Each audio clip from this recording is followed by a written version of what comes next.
até que ponto, na sua opinião, essa queda no dólar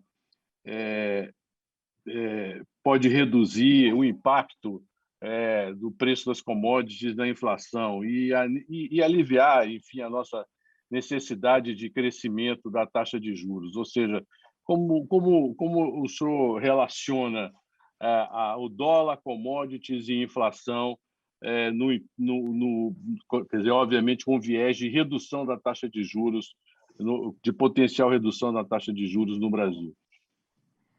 Excelente pergunta, Murilo. Acho que, quebrando aí em partes, em fatores diferentes, eu acho que o câmbio, né, teve uma apreciação, como eu mostrei na apresentação, a melhor moeda aí do G20, né, quando a gente pega o acumulado no ano, com uma forte entrada de fluxos no Brasil.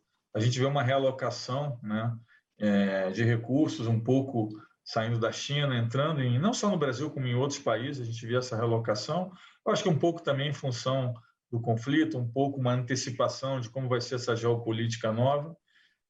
Acho que no Brasil teve alguns fatores para essa entrada de dólar, acho que teve surpresa fiscal positiva, eu acho que teve um Banco Central que foi mais proativo.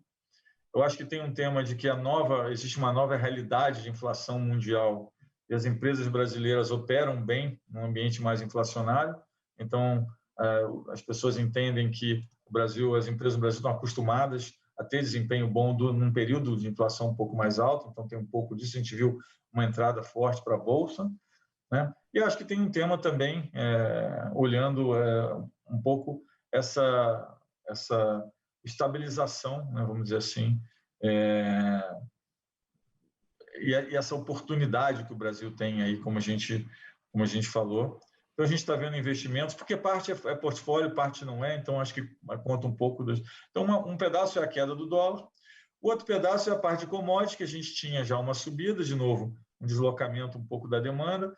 Aí agora a gente tem uma restrição de oferta, principalmente trigo impacta mais, mas a gente vê aí, através de fertilizantes, também surge um novo medo, né, de como isso pode impactar grão de uma forma geral. A gente tem claramente aí um gargalo de fertilizante com uma concentração de insumos grande. Quando a gente pega, né, um impacto combinado no Brasil, eu dividiria em duas partes. Eu diria que, primeiro, metais, como eu disse, é um choque positivo para o Brasil, então acho que tem menos preocupação com isso. Quando a gente pega a parte de grãos, a gente vê de uma forma geral que quando a gente pega o preço de grãos na moeda local, ou seja, em real, ele está estável ou caindo. Por quê? Porque o que subiu o preço de grãos, na média, né, alimentos na média, o dólar mais do que compensou, ou compensou em alguns casos, ou mais que compensou. Então, não gera pressão inflacionária, porque o câmbio ele mais do que compensou esse movimento de commodities na parte de alimentos. Então, separei metais, alimentos, e aí tem uma outra parte que é combustível, que essa sim, a gente, mesmo com a apreciação que a gente teve, como o aumento do combustível foi muito alto, a gente ainda assim teve um efeito, né, altista para a inflação. E como eu mencionei, inclusive nesse último número, grande parte da surpresa foi essa.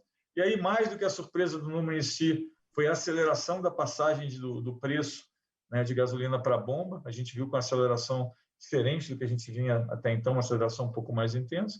Então, mas isso aí só faz, na verdade, transferir um pouco da inflação de um mês para o outro.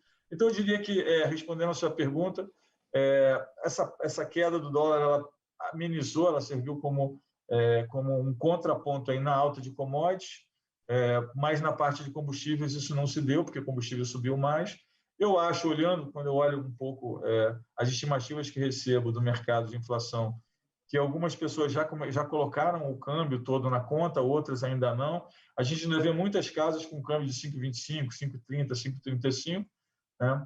E se a gente estiver nessa realidade geopolítica com o Brasil oferecendo oportunidades, parece que o fluxo, pelo menos de curto prazo, o fluxo para o Brasil, mesmo que ele não continue tão forte, eu acho que ele não tem característica de reversão. E aí a gente tem outros fatores que precisam ser analisados mais para frente, como a normalização de juros nos Estados Unidos, o que isso pode impactar. Mas, por hora, eu diria que o efeito do câmbio tem sido muito benéfico, ele meio que serviu como amortecedor na parte de alimentos, metais é positivo, e combustíveis eu diria que aí não foi o suficiente. Obrigado.